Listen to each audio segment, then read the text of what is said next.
Hey everyone, and welcome back.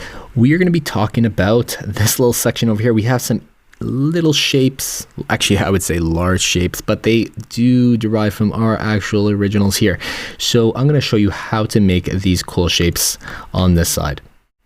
So what I'm going to do is I'm going to actually take these shapes and duplicate them, or I'm just going to copy them and paste them. So I'm going to copy, I'm going to go into my frame here and Command V. So I have my little shapes here. I'm just moving them down while holding Shift and arrow keys so you can move them. It's faster to hold Shift. So I'm going to select my frame and I'm going to make sure that it's not set to clip content because I want some of these shapes to come outside a little bit. And I'm going to go into here and I am going to ungroup this layer. Hopefully everyone remembered how to ungroup, but if you didn't, don't worry about that. Just right click and the options there with the shortcut once again. So I'm going to ungroup that layer. And we can do a couple things here. You can see on this example, I've rotated them in different ways and I'm using strokes now.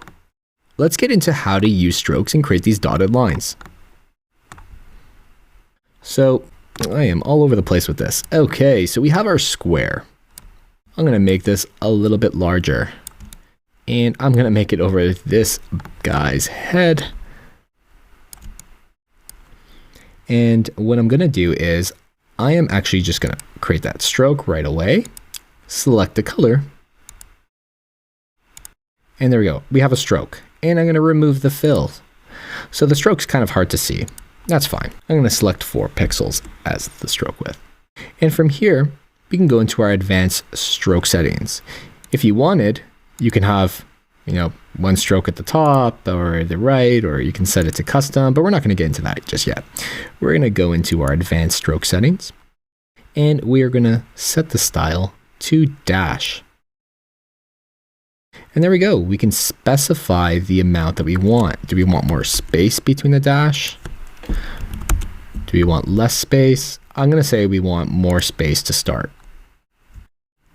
So that is how you create strokes. Let's keep on going. So we have a circle. I'm going to bring the circle down here like it's circled around this little area like a sticky. And I'm going to do the same thing. I'm going to go here, go into my strokes, select the color I want, which is blue, remove the fill, select maybe, let's say 2. And we are going to go into our advanced settings, set it to dash, and I actually like 4 on this one. I like the little spacing that we get, and it's almost kind of like a dotted line. Okay, you can also set the dash cap to a circular rounded edge. So we'll just do that. I like that look too. And then we're going to be really simple with this one. I'm going to make this one of the largest ones because, and I'm going to tell you this right now, modern design principles still apply to the web. So what I'm saying, and where at least I'm trying to get across here, let's just bring that above, is that we can use certain things like arrows or just the way we outline or place our images to point users' eyes in a certain direction. I want them pointed right towards that button. That's like the main CTA here. So I'm going to set that stroke. Where is that yellow? There we go. Remove the fill. Let's set this to something like 10. We can make that yellow a little bit more darker and easier to see.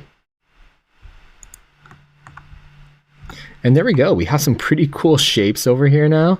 They're all within this frame. They're all contained. And I think that's it for the most part.